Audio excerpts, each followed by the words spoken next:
예전 다른 영상에서 신기 있는 사람의 특징에 관해 이야기했었는데 이번 영상에서는 그 중에서도 정말 신기가 강한 사람의 특징에 관해 이야기하려 합니다. 첫 번째는 가족이나 친척 중에 무속인이나 성직자가 있을 가능성이 큽니다.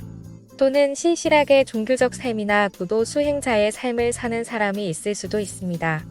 이런 사람들은 대부분 신기가 강한 편입니다. 신기는 유전될 수 있어서 혈연 중에 신기가 강한 사람이 있으면 본인도 신기가 강할 가능성이 큽니다.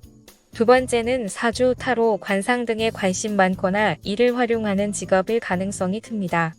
사주, 타로, 관상 등으로 상담과 조언을 해주는 것은 신기를 쉽게 활용할 수 있고 평범한 사람에 비해 신기가 강한 사람이 훨씬 잘할 수 있어서입니다.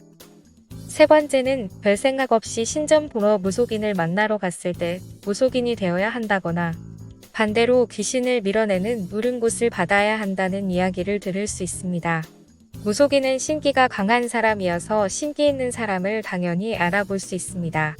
못 알아본다면 그 무속인은 서투르거나 신내림을 받지 않은 가짜일 가능성이 큽니다.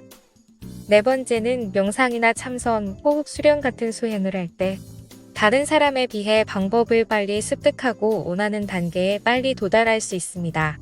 명상이나 수행을 하다 보면 최면에서의 트랜스 상태처럼 몽환적인 느낌의 상태나 몸과 마음의 긴장이 풀리고 이완이 충분히 된 몰입 상태에 도달하는 경우가 많습니다. 이런 상태에서 신기 있는 사람은 더 민감해지고 명상의 효과를 잘 체험할 수 있습니다. 이런 상태에서는 기를 느끼는 기감도 더 발달하게 됩니다. 다섯 번째는 귀신을 보는 영안이 발달해 있습니다. 신기가 강한 사람 중에는 영적인 능력이 뛰어나서 귀신을 볼 수 있는 사람도 있습니다. 귀신의 모습은 장소를 불문하고 다양한 모습으로 보일 수 있는데 어두운 곳에서 가끔 헛것을 본다거나 홀로그램 같은 이미지로 보일 수도 있습니다. 실제로 본인이 본 것이 귀신인지 아닌지를 구분하는 것은 꼭 전문가의 도움을 받아 확인하는 것이 좋습니다. 여섯 번째는 가족 중에 정신병 환자가 있을 수 있습니다. 다른 영상에서도 이야기했지만 우울증이나 불안증, 조현병 같은 정신병 환자 중에서 전문 병원 등의 통상적인 치료로도 잘 낫지 않는 증세가 심한 환자는 그 원인이 귀신에 의한 빙의 때문일 수 있습니다. 이런 사람이 가족 중에 있다면 자신도 신기가 강하게 있을 가능성이 큽니다. 일곱 번째는 주변에 아픈 사람이 있으면 아픔을 공감할 수 있습니다. 여성의 경우 주변의 가족 혹은 친구와 생리 주기가 비슷해지는 경우처럼 평범한 사람도 같이 오랜 시간 있다 보면 소리급수의 공명 현상처럼 인체에 동조화 현상이 발생할 수 있습니다. 동조화 현상이 발생하면 옆 사람의 아픔을 거의 그대로 느낄 수도 있고 심리적 아픔도 유사하게 공감할 수도 있습니다.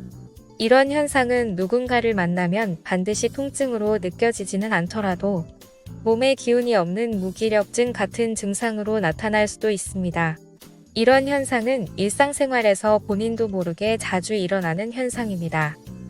여덟 번째는 귀신과 성관계하는 내용의 귀접꿈을 자주 꿀 수 있습니다. 참고로 귀접은 귀신과 성적으로 교류하는 것을 말합니다. 다른 영상에서 신기 있는 사람이 가위 눌리는 꿈을 자주 꾼다고 했었는데 귀접꿈은 조금 더 신기가 강한 사람에게서 나타날 수 있는 현상입니다. 신기가 강하면 귀신 같은 영혼과의 교류가 더 활발히 될 수 있다는 뜻도 됩니다. 그래서 나쁜 귀신의 영향을 더 잘 받을 수 있는데 그 중에서도 새끼가 성적 희롱을 할 때 나타나는 현상이 바로 귀접꿈입니다.